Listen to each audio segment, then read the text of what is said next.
Hello, hello, hello. Great, beautiful, blessed evening. Hope you guys had a great Mother's Day. Oh goodness, is this happening again? No, it's working. Is it working? I know it's very early, guys. However, if you see me, it's working. Today it's working. Yes. Okay. So, hi. If you do not know me, my name is Tennille Stewart, and I help women who've been diagnosed with lupus go from confused and discouraged to healed, hopeful, and in control of the medical narrative. And today is the 11th day of May, which is Lupus Awareness Month. It's also Mental Health Awareness Month, all kinds of things, right? But we're talking about lupus awareness because that's my thing. Here we are. So today's topic, because in honor of Mother's Day, the Day of the Mothers, today's topic is childhood lupus and pregnancy in lupus and what those things can look like. When I was diagnosed, I was a kid. I mean, I had a guest on my podcast not so long ago. Goodness, and her mother that actually was diagnosed when she was 12. My goodness, my brain. I cannot think of her name at the moment. I'll tag that episode because it was such a good episode. Such a Sophia, is her name? I think so. She rock star, straight rock star, because she was 12 when she was diagnosed.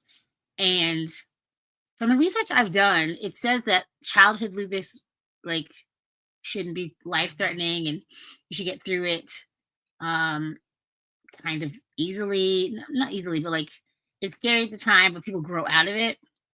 And from what I've seen in person, that's not how that goes. And I was a child, even though I was over 18. I was 19 years old. For all intents and purposes, I was a child because I had teen at the end of my age. And my parents were just as scared then as if I was a baby, because it's something out of your control. It is something that you don't know anything about if you've never heard of lupus. But even if you have heard of lupus, it's something that can be really, really scary. Hey, Mitch, phenomenal podcast that you did today. That was so good. I'm so proud of you, brother. But lupus as a baby, I cannot even imagine how scary that could be, or as a small child. And when I was diagnosed, I was 19, and they kind of told me having babies is out of the question, which I learned later that was a bold-faced lie. They just wanted to make sure I didn't have babies because of all of the medications that I was on that could be very harmful to a child if I would have one.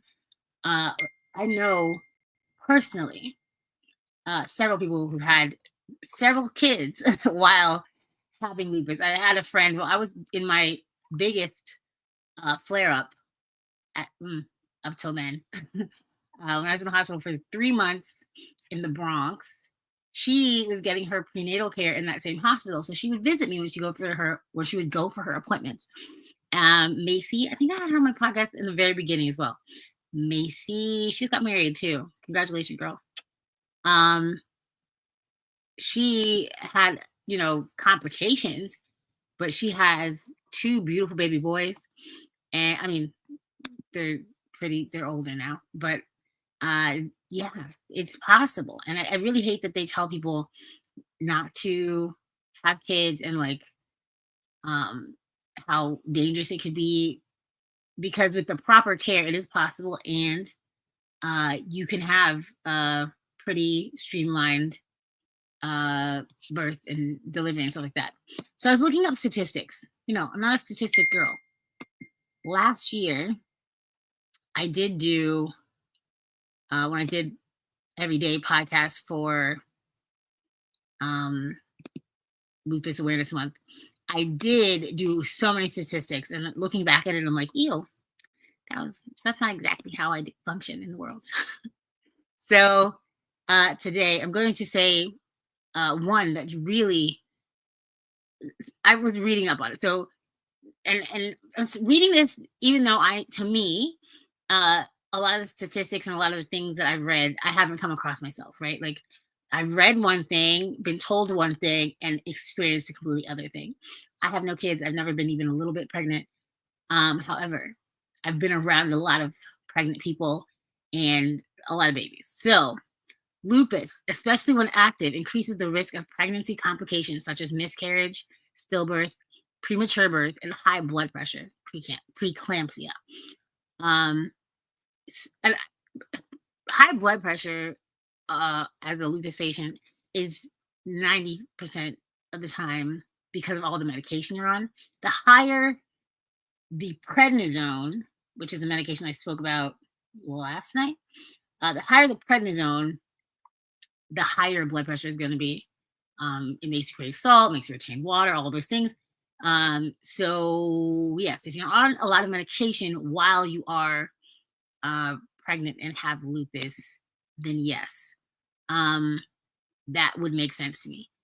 Um, some other things I hadn't really heard of. So I know the experience that I've noticed is that either you get pregnant while you have lupus and get way better, or you get way worse, or you have like a uh, a flare up during the pregnancy or directly after because of all the surges of hormones and stuff like that, right? And plus, when I was on injectable blood thinners for so long, and that was one of the things that they told me, like, if I were to get pregnant, like, your blood clot, um, risk goes up regardless. If you are a human woman making a baby, the risk of blood clots goes up um when you get pregnant. So with my high risk of clotting, it would be crazy for me to consider having a baby. I still consider it. I still do that. I can do that if I want to. Um, but that's another risk is like blood clots, um, and babies that are born with lupus. It's called neonatal lupus. So it's like it affects the baby's heart and organ growth, and fetal growth restrictions. So your baby might grow at a slower rate and all of these things.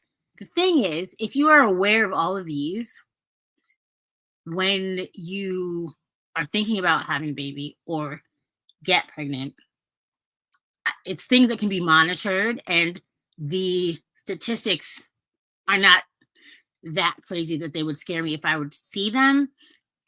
Even though I have a few things against me at this point, um, I just feel like you could get, you know, all the best medical care if it's possible for you, and have someone guide you through this. I don't think it's something that you should just write off. If it's been put on your heart to have babies, I think you should, still go after that if that's what you really desire in your heart and your body can sustain it. Because if I feel like everyone who has a baby could get to their healthiest before they get pregnant. I know some babies are like oopsie daisies. Uh, but if you want to plan a family, I just want you to know uh, it's not impossible. It is something that you can still do no matter what your condition is. I've had family members throughout my life, especially as like when I first was diagnosed, tell me like, don't you have a baby because you're sick and you know you're gonna die. I'm like, well, uh, you know, everyone is going to die. That's the one thing that's guaranteed in this life is you're not getting out alive. So, if that's something that's on your heart, I really would say to go ahead and investigate what the best course of action would be and do it safely and monitored, and don't give up on that dream. If it's a dream, you could have you know, next Mother's Day be a Mother's Day when you are also a mother. So I'm just here to say that childhood lupus, neonatal lupus, all real things. Neonatal lupus, usually they grow out of. Childhood lupus can continue into adulthood. All of them need cures. We just need cures for all of these things. It is wild that there's been lupus existing for eons, forever, documented, like from the Middle Ages, and we still don't have a cure. So, if you want to get uh, advice about pregnancy, oh, one more thing I wanted to say that I thought was a little crazy. Um, where is it? But if you want to get advice about these type of things, go to your rheumatologist and your doctor and discuss it. Don't just um, come up with your own thing, or whatever it is. Like this is all can be tracked medically, and you could get through this. And stressing it would be the worst thing you could do. Dang, there was a statistic I really wanted to share. Okay. According to the National Institute of Health, they found that maternal mortality rate of 325 per 100,000 live births to women with SLE, over 20-fold higher than the mortality rate of the non-SLE population. That statistic is alarming, but it's just heightened the level of vigilance that we use for SLE pregnancies. So like I'm saying, please don't give up the notion. Also, be monitored. Get counseling for it. Like, prepare yourself for the possibilities of things going wrong. Stay hopeful for the possibilities of things going completely better than you could ask, dream, imagine, pray for. All of those things. So this was my little PSA. Pregnancy and lupus. It's possible. And I believe everyone should have a happy, happy, happy Mother's Day. I hope you had a great one. Wherever your mother is, everybody's got one. You were birthed from somewhere. My friend the other day said, yeah, he was a test tube baby, like her baby. I'm like, please don't call your baby that. But I commend you, mothers. You're doing God's work, because we're all here because of you. And we appreciate all the work you do to keep us alive and keep us from doing dumb things that we wanted to do growing up. Everybody have a great night. Thank you so much for joining. This is a long one again. I want to keep these like 10 minutes. I just talk a lot. Have a great night. I will talk to you tomorrow. Tomorrow will be my regular podcast from 12 p.m. Eastern Standard Time. And let's see if I can make all the rest of the lupus awareness month podcast in the afternoon instead of in the middle of the night when everyone's asleep. We'll see what happens. Yeah. Okay, everybody have a great night. Stay happily healed. Bye.